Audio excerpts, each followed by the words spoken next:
joined by Stuart Beame, head of the Omni-channel training and knowledge management team at Spirit Airlines. Stuart, how did Spirit adapt its vendor management strategy during the pandemic when on-site visits became impossible? Yeah, well, being in the airline industry, getting out and reaching these sites is pretty normal for us. So not having an opportunity to travel due to the safety precautions has really changed that approach, of course, and it has for everyone.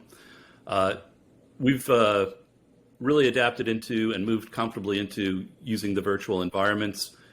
We've changed some of the cadences of how often we also meet. Because we can't be actually on the site, we meet on a more frequent basis, on a weekly basis with our vendors, as well as having the monthly business reviews, quarterly business reviews. We've really gone down to the weekly so that we can be in touch and keep involved with each other and see each other a little bit, even though we're working remotely. So although we're not there physically, we are there a little bit more so than even in the past by actually investing more time in the way that we communicate, and including more people on emails has also helped, just from a communications and inclusiveness aspect of it. So different departments and parties can see what others are doing. Maybe it doesn't pertain to them directly, but it gives a sense of togetherness, and that's helped a lot. Perfect. Okay. And then in terms of the recent champion versus challenger opportunities, what have you offered there, and how have mid-tier BPOs performed when given the chance with Spirit?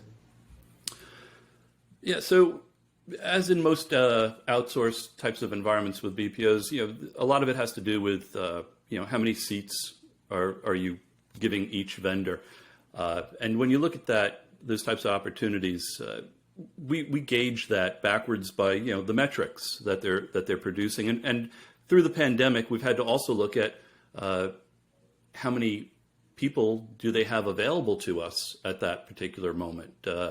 With the government mandates forcing a lot of the contact centers to move to work from home, and then they were allowed to come back in, and there's been a lot of movement in and out. So we've had to really be a little bit more flexible on that, and the way that we approach it has to be a little bit more creative at times.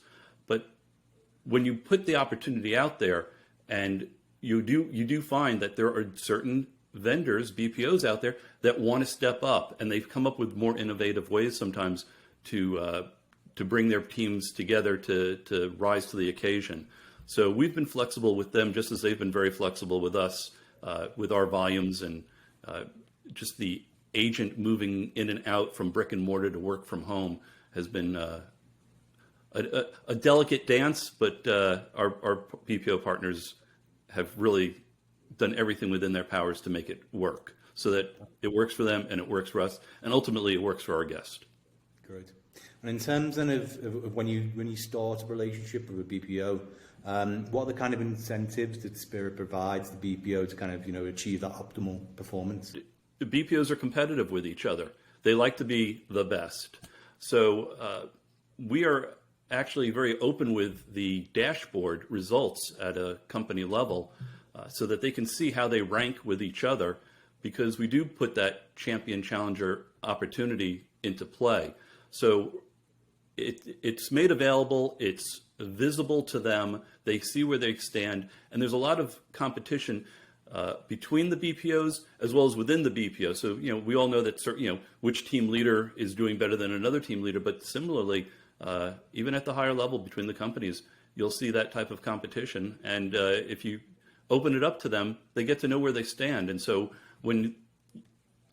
as the company, we express a concern on something, they can see why we're expressing the concern, because they're looking at the horizontally view of the dashboard and seeing how they ranked out in that. Okay, that's interesting, thanks. And in terms of then, you've said that towards summer and Christmas there's going to be a travel boom as vaccines, the rollout continues and people are able to travel again. It'll be an emotional time for many guests. So how do you train agents to empathize with those guests during that period? Yeah, this has all been very emotional for all of us. And so our guest travels a lot for personal reasons, not necessarily so much for the business reason.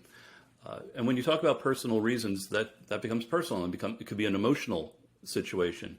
When people go on vacations, there's a savings that has to take place financially in order to make that travel possible.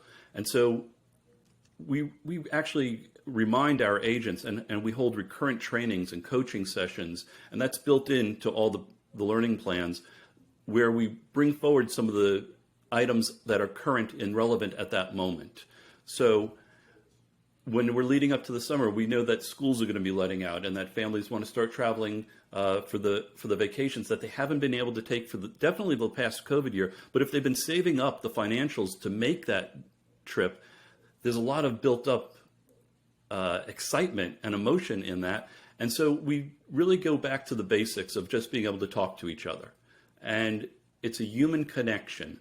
And we're trying to help people safely get from point A to point B so that they could have that emotional moment, whether it's, saying goodbye to someone that they haven't had a chance to in the past year or two, to celebrating a birth, a graduation, or just getting away finally on that vacation.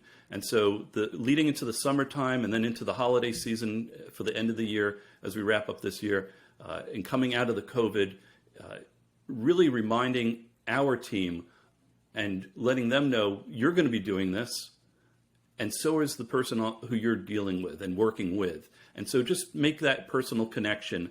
Remind everyone to say, to use the pleasantries, but also to congratulate when you hear about things, and just have real conversations with your guest who you're working with. Not to be a robot, not to have a square call. It should be a nice round interaction.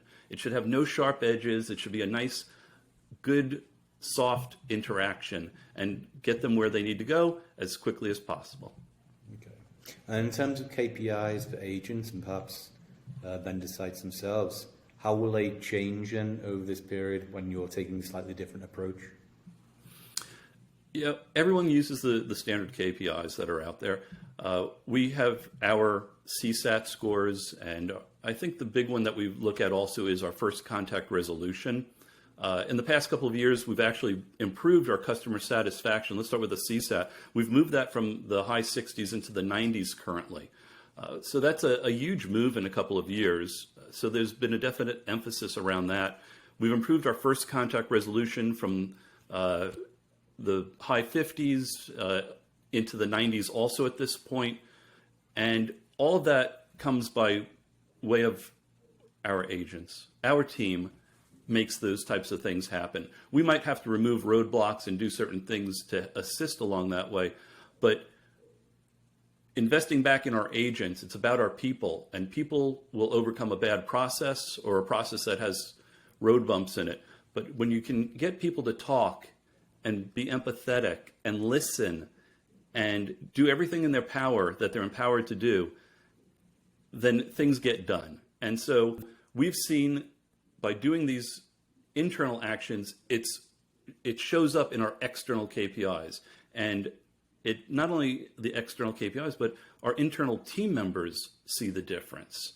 And so when we look at our engagement scores and our enjoyment levels internally, we see those go up also.